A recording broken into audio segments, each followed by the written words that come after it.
Shirdi police ठाण्या हद्दीत सावकारी व फसवणुकीच्या माध्यमातून जमीन बळकावल्याप्रकरणी भोंदूबाबा अशोक खरात, त्याची पत्नी कल्पना खरात यांच्यासह इतर 3 जणांविरुद्ध गुन्हा दाखल करण्यात आला असून या प्रकरणाच्या तपासादरम्यान बनावट खात्याद्वारे कोट्यावधींचे व्यवहार झाल्याची धक्कादायक माहिती समोर आल्याने खळबळ उडाली असून विविध चर्चांना उधाण आले आहे। या प्रकरणी किरण भाऊसाहेब सोनवणे व अरविंद पांडुरंग बावके यांना अटक करण्यात आली असून मुख्य आरोपी अशोक खरात हा नाशिक येथील अन्य गुन्ह्यात आधीच अटकेत आहे, तर कल्पना खरात व अशोक तांबे हे दोघे फरार असून कल्पना खरात यांच्या विरोधामध्ये लुकआउट सेक्युलर LOC जारी करण्यात आली आहे।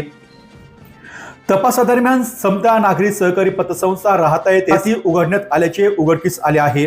हे सर्व खात्यामध्ये वारस म्हणून अशोक कुमार एकनाथ खरात राहणार नाशिक याचे नाव असल्याचे समोर आले आहे। या खात्यांवर एकूण 60 कोटी 36 लाख रुपयांचे व्यवहार झाले आहे। या बाबतीत समता पतसंस्थेचे संचालक संदीप कोयटे यांनी कोपरगाव येथे तातडीने पत्रकार परिषद घेत सर्व गोष्टींचा खुलासा केला आहे। समता नागरी सहकारी पतसंस्थेत ही महाराष्ट्रामध्ये अग्रगण्य अशी पतसंस्था आहे। गेल्या 40 वर्षांपासून समता नागरी सहकारी पतसंस्थेचे व्यवहार हे अगदी पारदर्शीपणे हा सगळा कामकाज समता पतसंस्था चालू आहे। जवळजवळ आत्ताच संपलेल्या आर्थिक वर्षामध्ये समताच्या जवळजवळ 11,1100 कोटी रुपयांच्या ठेवींचा टप्पा समताने पार केला आहे। 2,000 कोटी रुपयांचे आर्थिक व्यवहार समताने, व्यवसायाचा टप्पाही समताने पार केलेला आहे। अशी एक महाराष्ट्रामधली एक अग्रगण्य पतसंस्था म्हणून समता गेल्या 40 वर्षांपासून काम करत आहे।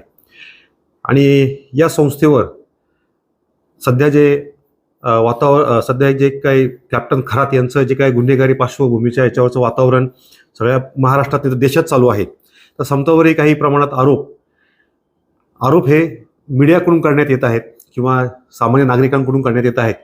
पोलिसांकडून असे कुठलेही आरोप करण्यात आलेले नाही। याचाच खुलासा करण्याकरता आपण खरं तर आजची ही प्रेस कॉन्फरन्स घेत आहोत। समता पतसंस्थेला गेल्या 31 मार्च रोजी 4-5 दिवसापूर्वीच पोलीस स्टेशनमधून पत्र आलं आणि त्या पत्रामध्ये काही खातेदारांची इन्क्वायरी पोलिसांनी करायला सांगितली, त्याची काही माहिती पोलिसांनी आम्हाला मागवली आणि मग त्या खातेदारांची इन्क्वायरी सगळी माहिती घेतली असता आमच्या असं लक्षात आलं की समतामध्ये सुद्धा अशोक खरात यांचे अकाउंट आहेत। समतामध्ये जवळजवळ 1 ते सव्वा लाख सभासद आहेत, 1 ते सव्वा लाख ग्राहक समतामध्ये आहेत। त्यामुळे प्रत्येक ग्राहक, आपल्याकडे कोण ग्राहक आहे हे आम्हाला एका ठिकाणी बसून एक्झॅक्ट सांगता येत नसतं। त्यामुळे खरातचे अकाउंट आमच्याकडे आहेत हे सुद्धा आम्हाला त्याच दिवशी लक्षात आलं आणि पोलिसांनी जी काही माहिती मागवली होती ती अगदी पुढच्या 2 तासामध्ये आम्ही सर्व माहिती पोलिसांकडे पोहोच केली। त्याच्यानंतरही पोलिसांना दुसरं पत्र आलं, अजून काही माहिती त्यांनी मागवली, ती पूर्णपणे माहिती पोलिसांना आम्ही पोच केलेली आहेत। म्हणजे पोलिसांच्या कामकाजामध्ये पूर्णपणे सहकार्य करण्याची भूमिका ही समता पतसंस्थेने ठेवलेली आहे, कारण की सर्व कामकाज हे पारदर्शी पद्धतीने पार पडतं समतामध्ये। त्यामुळे कुठल्याही लपवायचं झाकायचा हा विषय समतामध्ये नाही। ही जी काही खाती अशोक खरात यांची खाती आमच्याकडे ओपन झाली, तर अशोक खरात आणि यांच्या परिवाराची साधारणतः 4 खाती, म्हणजे अशोक खरात, त्यांची पत्नी, त्यांचे मुलगा मुलगी यांचे 4 खाते तर समतामध्ये आहेतच। याच्या व्यतिरिक्त आम्हाला पोलिसांनी जी माहिती मागवलेली होती की बुवा अशोक खरात नॉमिनी असेल, वारसदार असेल, असे किती खाती तुमच्याकडे आहेत त्याची माहिती आम्ही पोलीस स्टेशनला दिलेली आहे। साधारणतः जवळजवळ एक 70 ते 72 खाती ही अशोक खरात ज्याला नॉमिनी आहे अशा पद्धतीची खाती समतामध्ये आहेत।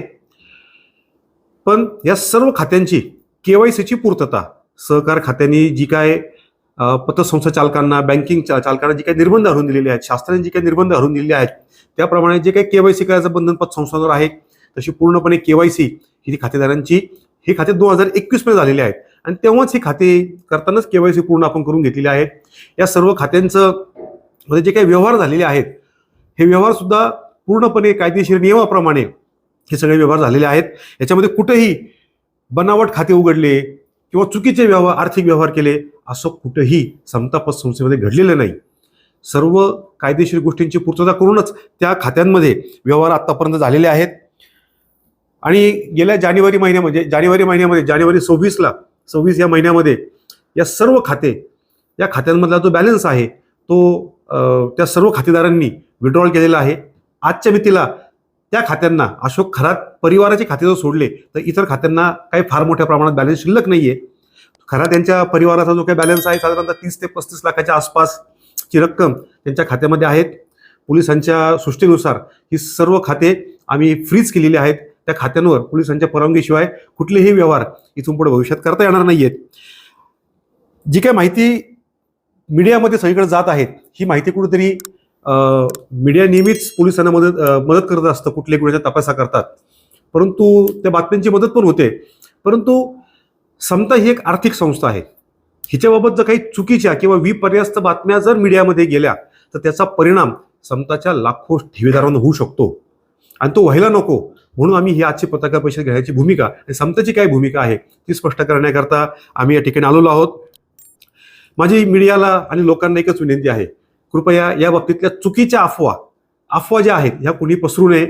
ज्या गोष्टी सत्य आहेत त्या निश्चित पोलिसांच्या मार्फत जनतेसमोर येतील. जे काही पोलीस माहिती मागवत आहेत याची पूर्ण माहिती संस्थेच्या मार्फत दिली जात आहे. परंतु विनाकारण कोट्यवधी रुपयाचे व्यवहार झाले, 100 कोटी रुपयाचे व्यवहार झाले, असे काय आम्हाला बातम्या ऐकायला मिळतात. निश्चित तसं काही नाही आहेत. व्यवहार झालेले आहेत, नियमित व्यवहार झालेले आहेत. हे व्यवहार साधारणतः 10 ते 15 कोटीच्या आसपासचे व्यवहार आहेत. म्हणजे एकूण 15 कोटी रुपयांचे हे व्यवहार आहेत. हे कुठेही 100 कोटी 125 कोटी असे व्यवहार नाहीत. त्याच्यामुळं उगाच काहीतरी आकडे आपण मोठे करून लोकांनी पुढे नेऊ नये अशी आमची एक इच्छा आहे. आम्ही एक बँकिंग सल्लागार आहेत, बँकिंग तज्ज्ञ आहेत, त्यांचा आम्ही या विषयावर सल्ला घेतला की हे काय प्रोसेस असते. त्यांनी आमच्याकडे येऊन सगळी पाहणी केली आणि त्यांनी आम्हाला सांगितलेलं आहे की तुम्ही जे काही खाते ओपन केलेले आहेत त्याची पूर्णपणे KYC त्याचे जे काही निकष आहेत हे तुम्ही पूर्ण केलेले आहेत. त्यात काही कुठे दुसरे आडकाठी नाही. आम्ही आमच्या CA ऑडिटर त्यांच्याकडून सुद्धा संस्थेचं ऑडिट करून घेतो ताबडतोब या खात्यांपुरतं, आणि आमचंही समाधान व्हावं की कुठं काही चुकीची गोष्ट घडलेली आहे का. म्हणून आम्ही सगळं तपासणी केली, कुठेही काही चुकीचं घडलेलं नाही. जे काही नियमित प्रोसेस आहे त्या प्रोसेसप्रमाणेच हे सर्व खाते ओपन झालेले आहेत आणि त्या खात्यामध्ये ट्रान्झॅक्शन त्या हिशोबाने पूर्ण झालेले आहेत. याच्यामध्ये जे काही वारस नोंदीचा विषय बऱ्याच ठिकाणी चर्चेला जातो की एकाच खात्याला एवढे वारस कसे काय. आता काय असतं की एखाद्या व्यक्ती जर खाते ओपन करण्याकरता आला आणि त्या खातेदारानेच आम्हाला सांगितलेलं असेल की माझ्या खात्याला अमुक अमुक व्यक्ती वारस राहील, तर त्याला आम्हाला ठेवणं बंधनकारक आहे. कारण खातेदाराची परवानगी आहे, खाते ओपन करायचे अधिकार त्याला आहेत. फक्त KYC पूर्ण करून घ्यायचे विषय आहेत ते आम्ही पूर्ण करून घेतली आणि खातेदारांच्या सूचनेनुसारच त्या नॉमिनीचं नाव त्या ठिकाणी लावण्यात आलेलं आहे. त्याच्यामुळे त्याच्यातही कुठे काही गैर वगैरे असा विषय काही नाही. त्याच्यात जे ट्रान्झॅक्शन झालेले आहेत, जे काही पैसे त्यांनी भरले आहेत, जे काही पैसे त्यांनी काढलेले आहेत, या सगळे कायदेशीररित्या त्यांचे विड्रॉवल स्लिपर्स आहे आमच्याकडे आहेत. बरेचसे खाते हे बरेचसे व्यवहार हे ऑनलाईन ट्रान्झॅक्शन झालेले आहेत. त्याच्यामुळे त्याच्यातही कुठे काही अडचणीचा भाग नाही. खाते ओपन करताना समोरचा माणूस कोण आहे काय आहे ह्याची आपण KYC नुसार पूर्तता करतो. तो माणूस त्यावेळेस चांगला होता, तो माणूस कोण आहे याची पूर्ण कोणाला काही कल्पना नव्हती.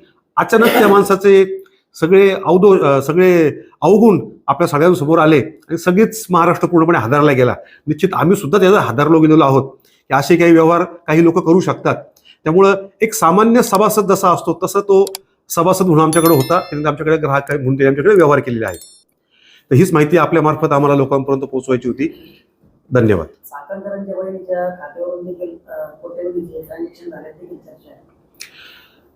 तर हा इथला बराचसा विषय जो आहे आम्हाला पोलिसांनी गोपनीय त्यांचा तपास व्यवस्थित व्हावा म्हणून गोपनीय ठेवण्याकरता आम्हाला त्यांनी सांगितलेलं आहे.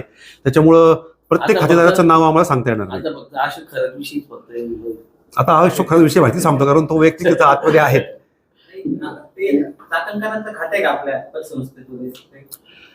दीपाली चाकणकर नावाने खातंपत संस्थेमध्ये आहे, त्याच्यामध्ये काही व्यवहार झालेले आहेत. खऱ्याच्या साधारण 30-1 लाख रुपयांच्या ठेवी आमच्याकडे सध्याच्या स्थितीला आहेत. खरात आणि त्याचा परिवार म्हणजे खरात बायको जवळजवळ 47 खाते तशी आहेत की ज्याला खरात नॉमिनी आहे. 47 खाते आहे. खरात आणि तुमचा फॅमिलीचा काही संबंध आलाय? नाही, कधीच काही संबंध आलेला नाही. खरातांचे जेवढे जे खाते आहेत त्याच्याबद्दलची पूर्ण अमाऊंट जी आहे ती किती आहे, जे त्या खात्याला नॉमिनी आहे त्याबद्दल, म्हणजे आतापर्यंत आपल्या बँकेमध्ये त्याचे किती रुपयांचे व्यवहार आहे ते झाले असेल? साधारणतः 15 कोटी रुपयांचे व्यवहार त्या खात्यांमधून झालेले आहेत. 15 कोटीचे व्यवहार म्हणजे कसं की ते सुद्धा 10 रुपये ठेवले 10 रुपये काढले म्हणजे हे आले 20 रुपये, असे 15 कोटी रुपयांचे साधारणतः व्यवहार आमच्याकडे आहेत. म्हणजे थोडक्यात त्यांनी जे खातं आपल्याकडे ओपन केलेले होते ते फक्त पैसे येण्यासाठी आणि काढण्यासाठी असंही सांगतात? नाही, पैसे यासाठी काढण्यासाठी नाही, त्यांच्या ठेवी आमच्याकडे होत्या. त्याचे काही पैसे आमच्याकडे होते हे ठेव स्वरूपामध्ये होते. ते मुदत ठेवीनुसार त्यांनी ठेवलेले होते. मुदत ठेवीची मुदत संपली, त्यांनी पैसे काढून ठेवले. काही ठेवी काही पावत्या त्यांनी रिन्यू केल्या, बाकीचे पैसे तसेच ठेवले. सभासदांना वार्षिक अहवाल आपण देतात का? समता पतसंस्थेची प्रत्येक वर्षी जनरल मिटिंग होती. त्या जनरल मिटिंगच्या वेळेस पूर्णपणे अहवाल प्रसिद्ध केला जातो आणि त्याची पूर्णपणे माहिती सर्व सभासदांना दिली जाते.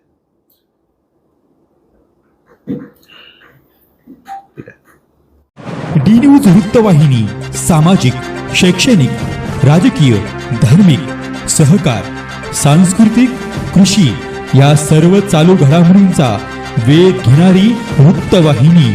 डी न्यूज वृत्तवाहिनी, वेध वर्तमानाचा.